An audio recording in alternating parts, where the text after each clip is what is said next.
down, everybody? It's your boy, That Guy Mile High, tuning back in for another reaction. This time we got one from Legal Eagle, I think is what the channel's called. Yeah, shout out to Legal Eagle. It's a new channel I just stumbled across. This video is called The Most Dangerous Toys of All Time. I'm just curious. I'm just curious now. You know what I'm saying? We've all, I think, probably encountered at least one dangerous toy in our lives. But I'm curious to see what they, what this list deems as, the most dangerous toys. So we're going to find out. But before we jump into that, man, let's give a big shout out to all the members of the channel real quick. And we're going to jump right into this video. We got Nene, Netcoast, Taylor, Shauna, Trey420, Driver Thoughts, Kara, Neek, Dwayne, Nick, Dave, Happy Chick, Wild Turkey, Jamal, Lynn Willow, Epic Service, Misty, Ryan, Sam, Keith, Kenzie, or Ken I think is how you say it actually. Funny Farm, Holla Girl, Diesel, Creative Insane, Aaron, Mama Dukes, Amy Jane Doe, Liz Nugget, My Hood Life, and Gary Willis. Gang, gang, gang. You dig what I'm saying? If you guys want to join these members and getting shout outs, think about hitting that join button down below. If you don't see the join button, it's because you have yet to subscribe, and please do that because that's free $99. There's no excuses for you not to subscribe. You dig? So yeah, help your boy out. We're trying to hit 100K one day. You dig? Yeah, so let's hit this full screen and let's jump into this video and see what the most dangerous toys of all time are. Let's go. The Gilbert U-238 Atomic Energy Lab. This Atomic Energy Lab was designed to help children learn how to make nuclear weapons. Seriously, sometimes kids' toys can have adult consequences. When you were a kid, did you ever wish for a toy that seemed a little too dangerous? No, I want an official red undercover 200 kill by laser rifle. You'll shoot your eye out, kid. From lawn darts to easy bake ovens, it seems that toy makers secretly want to kill you. They've invented toy weapons, deadly dolls, and lab kits containing asbestos and even uranium. So let's put on our lawyer hat and look at some of the most dangerous toys that have ever been invented and discuss how legal or illegal they were. Now, there was a time when CSI was the most popular TV show in the world. The show aired at 10 p.m. and obviously was geared towards and mostly popular with adults. But the thing is, why monetize just adults when you can also monetize children? So the executives at CBS capitalized on the popularity of CSI by giving Planet Toys a license to make CSI-themed toys. The company passed on the obvious choices, sunglasses for David Caruso wannabes, and instead came up with 2 fingerprint kits for kids who shouldn't be watching the show anyway. But this quickly turned into a fiasco when tests conducted by the Asbestos Disease Awareness Organization revealed that the kits contained white powder that consisted of 7% tremolite, one of the most dangerous forms of asbestos. Asbestos is a potent carcinogen in any form, but it poses the greatest health risk when it is in tiny particulates which are allowed to become airborne and easily enter the body. This is precisely the form that it took in the CSI forensics kit.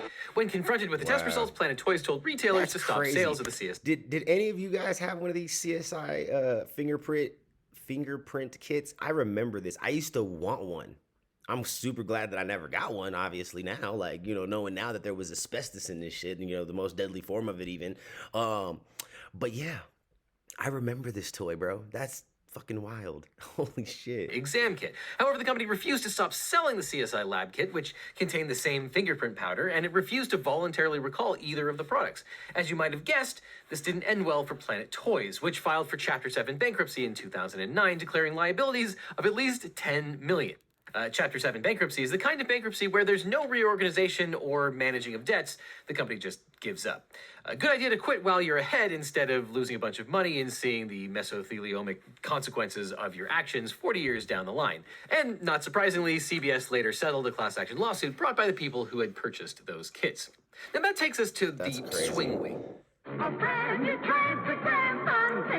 It's a what? What the fuck? It's the swing wing. The swing wing was invented by an out-of-work chiropractor. I've never seen that. No, that's not a joke. Now, how do you think your neck would feel after 5 minutes of this motion? Look at this kid go. Fucking hurt. This toy consists of a ribbon with weighted balls attached to it, which fits around a child's head, kind of like a cranial weed whacker. Now, I can't imagine what could go wrong with a rope that's being swung around a child's neck. Look, elephants and monkeys enjoy watching kids use it, which is an unorthodox way to market a toy. Also, maybe those elephants and monkeys are just hungry and waiting for kids to commit their own sort of Darwin Award. Not surprisingly, the swing wing was pulled from shelves because many kids who played with the toy suffered cerebral hemorrhages and neck injuries. Who would have predicted that whipping your head back and forth with weighted balls would be bad for you? Now, the best-selling toy for boys in 1964 was the Johnny 7 one-man army. Who would have guessed? Your squad is ready for you to lead them through with Johnny 7, the one-man army gun. Released during the Cold War, this toy had everything kids needed to survive their own Red Dawn, including a grenade launcher, an anti-armor gun, an anti-tank rocket, an anti-bunker missile, a Tommy gun, and a semi-automatic pistol that fired caps, with a rifle with 12 bullets. When fully deployed, this toy was 3 feet long and weighed 4 pounds. 4 pounds of pure military-grade testosterone. Detective Gorin demonstrated all 7 weapons on an episode of Law & Order Criminal Intent. 7 weapons in one. Grenade launcher. Anti-tank rocket. Armor-piercing shell. Anti-bunker missile. Machine gun. Repeater rifle. Cap gun. I definitely want one. What? Also, I support military intervention. So okay, what's the catch here? Why is this one of the most dangerous toys? Because this shit didn't even look like it had any sort of power to any of the little rockets or nothing. Like it just seemed like a regular ass like little Nerf gun toy. Now. That's weird. But this toy is legendary. Captain Kangaroo banned ads for the Johnny 7 one-man army from his show because he didn't want to promote violence. That, of course, just made it even cooler, and it's become a kind of holy grail for toy collectors. It can even be yours for the low, low price of $450 on eBay with $60 for shipping. Freedom made free, baby. So, is it illegal to sell a toy like this? Well, generally not. The 1970s, consumer advocates petitioned the U.S. Consumer Product Safety Commission to regulate or ban toy guns.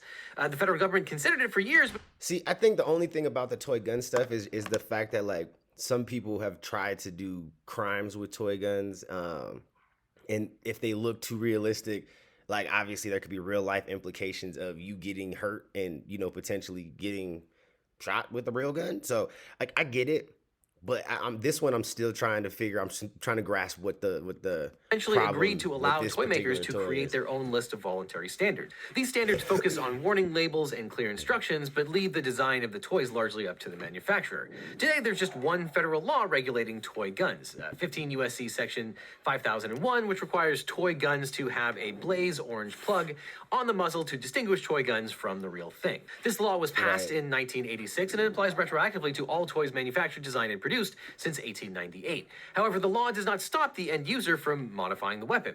So today, the Johnny 7 one-man army would be illegal unless they painted the muzzle orange.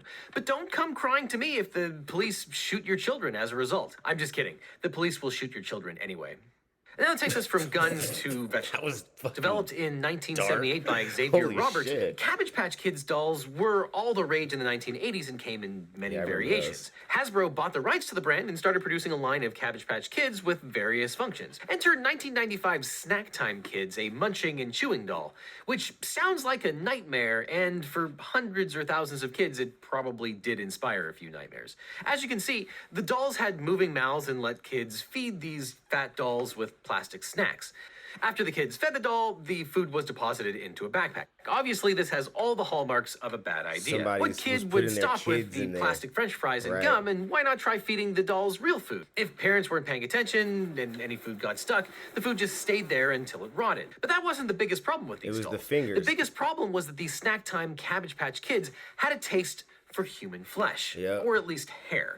Oh. And the bigger problem was that the doll didn't have an on or an off switch. The mouth operated by having rollers move the food, and if the food kept on coming, the rollers kept on moving. This meant that kids got their hair caught in a doll's mouth, which was designed to keep rolling up until whatever it bit ended up in the backpack. For some kids, that meant being trapped for up to 30 minutes while their parents dismantled the doll by chopping his head off and then searching the body cavity for the batteries. Hundreds of irate parents complained, and Mattel voluntarily recalled the toys and paid $40 refunds to 500,000 people who purchased this cannibal Cabbage Patch doll. That takes us to Sky Dancers. Sky Dancers look innocent enough. These are dolls that can fly. I remember those dolls. Those things were dangerous as shit. Those things, my sister had one of those stupid ass little fucking flying fairy things. Those things hurt. If you ever got smacked by one of those things, it hurt, bro. Those things was not okay. Wow, I remember they that really stupid fly. Just pull the string and watch them soar like helicopters. Children love them, and they were popular enough to stay on the market from 1994 until the turn of the century, when the U.S. government declared them too dangerous. Yeah, The 'cause U.S. they were Consumer Product Safety smacking Commission is people in charged the with face. protecting the public from unreasonable risks of injury or death associated with the use of thousands of types of consumer products. And according to the CPSC, Skydancers had a propensity to fly and go in unpredictable directions, causing all kinds of harm. And in fact, when I was a kid, I busted open my lip with a similar product. Yeah. Why? See? Because when you pull the string, you naturally put your face directly in front of the spinning death helicopters. And the hard plastic that was used for the wings could do some real Yeah, damage. that shit And the smacked the toy shit company out you. received I remember that 170 stupid reports that toy. the dolls were striking That was such children a and dumb adults, toy. resulting in 150 reports of injuries. Injuries reported included eye injuries, including scratched corneas and incidents of temporary blindness, broken teeth, mild concussion, a broken rib, teeth? and facial lacerations that Holy required shit. stitches. But all's well that ends well when the CPSC ordered a recall of 8.9 million Skydancers. Now, one of the Holy. best ways to aggravate put the parents is business to out sell a of- toy our that is company out both of business noisy right there. and dangerous. And that's just what toy makers achieved with clackers, a kid version of bolas, a weapon that Argentinian gauchos used to hunt. The new original Miracle Clackers won't shatter, even if you use both hands. Try stereo clacking with Unbreakable Miracle Clackers. Bolas are a throwing weapon made of weights on the end of interconnected cords. In fact, the only real difference between clackers and the deadly bolas is that clackers are shorter and not made of wood. Just like Attorney Tom. Someday you'll be a real boy. Now, rather than throwing them at animals to tangle up their legs, kids were supposed to swing the clackers until they made an ear-splitting noise. What could possibly go wrong? Well, they violate Legal Eagle's rule number That 1 shit for kids' toys. sounds Anything dumb. that can be That's used as a stupid. weapon will be used as a weapon. Facts. Now, the first clackers appeared in the late Facts. 60s, and they were made from tempered glass, which, contrary to the marketing about being unbreakable, would eventually shatter, pelting users with shards of glass. Eventually, the U.S. government classified clackers as a mechanical hazard in the court case and worst epic rap battle of history, United States versus article consisting of 50,000 cardboard boxes, more or less, each containing one pair of clacker balls. Now, this case became famous because people were amused by the fact that the government seemed to have sued the clacker balls and the boxes that they were contained in themselves. But that's because the seizure was an exercise of jurisdiction in rem. Jurisdiction in rem is a legal term describing the power a court may exercise over property. It They just assumes wanted that the the property property, or right. status is the primary object of the action. Yeah. Classic cases involving jurisdiction in rem include United States versus one Tyrannosaurus batar skeleton, South Dakota versus 15 impounded cats, and one 1958 Plymouth sedan versus Pennsylvania. In the case of the okay. clackers, the United States Marshals seized a shipment of clacker balls, and the Ace Novelty Company filed a complaint against forfeiture, arguing that the shipment was not a banned hazard, as defined by the Federal Hazardous Substances Act. The government argued they that the said, clackers "Fuck were that." hazardous, as the term was defined in 16 CFR 1500.18, which God bans damn. toys presenting a mechanical hazard. And while They the dug Ace Novelty deep into the Company fucking argued that there rule was an book. exception, the court sided with the U.S. government and eventually course they did. banned the children's toy. Look for this package. That sounds Now, just stupid. about everyone is familiar with the slip and dumb toy. slide, a staple Some of these toys the summer. are dumb. Oh, I remember the slip and slide. Everybody had a slip and slide, and they never worked right. Wild wet ride? Did those get banned? Is that why those? The slip and slide was invented by Robert Carrier after watching his son deliberately slide across wet concrete and carpet in the garage. Carrier was an upholsterer who worked with a company that produced boat seats. So he borrowed a 50-foot roll of Naugahyde, installed a hose, and invented one of the most iconic summer toys. Carrier took his invention to the Wham-O company, which was behind the popular toys like the Frisbee and the hula hoop. Naugahyde was replaced with plastic, and the toy went on sale in 1961. Now, obviously, Yeah, everybody everyone had loved it, damn and initially slip and there slide. were few injuries reported. But the slip and slide soon encountered a problem. Kids loved it so much that adults wanted to join in. Adults who maybe had a few too many cans of lawsuit juice. Lawsuit juice. It's not Lawsuit beer. We juice. swear. Okay, it's totally just beer. But the slip and slide was not designed for adults. Nope. The instructions said that the product was designed for children 10 and over, and presumably that didn't include youthful grown-ups. In 1987, a 34-year-old man broke his neck and was paralyzed after using a slip and slide. A jury decided that the slip and slide was defective and unreasonably dangerous, and gave the plaintiff over $12 million. What? In 1988, a University of Central Florida student also broke his neck on the slide. He won his lawsuit as well, and the toy company took the slip and slide off the market. Eventually, in 1993, the U.S. Consumer Product Safety Commission issued a recall notice, and the slip and slide was slip and shelved. Fortunately for kids, the slip and slide has been given a new life. You can buy a new one, complete with a warning that it's only safe for kids 12 and over. So, to all of you kids and adults out there, please slip and slide responsibly. Yep. Or don't. I'm not don't. your parent. I was gonna say, Though those I are still can on the market, represent I you thought. in a lawsuit over a But those horrific those injury. are, I can definitely see the dangerous factor of a fucking slip and slide for sure. Now, if these toys aren't scary enough for you, We all then you have one might of be those. interested in the Gilbert U-238 Atomic Energy Lab. This set was created by Alfred The what? Carlton Gilbert, who was also the inventor of the Erector set. His Atomic Energy Lab was designed to help children learn how to make nuclear weapons. No, seriously. This toy actually included uranium samples. It came with 4 glass jars containing natural uranium-bearing ore samples. The goal was for kids to learn how to create and watch nuclear and chemical reactions using radioactive materials. Obviously, how else are you going to do it? Gilbert insisted this was a safe toy as long as you didn't break the seals on the uranium samples.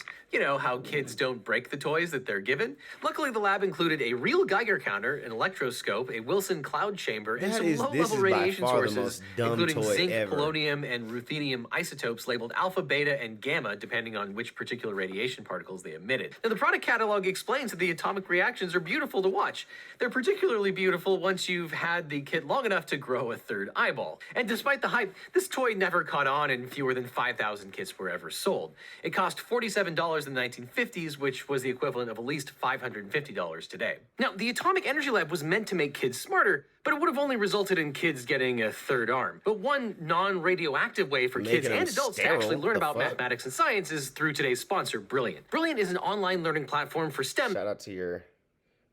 Oh, that's the end of it. That's the, okay. places lecture. That's the end of it. That's crazy, bro. Those were some dumb toys. Like I can't even like like what? Especially the very last one. Like the very last one took the cake. By all means, that was the dumbest toy ever. Like why would you give nuclear or yeah, like nuclear fucking materials to people, bro? Like that's so dumb.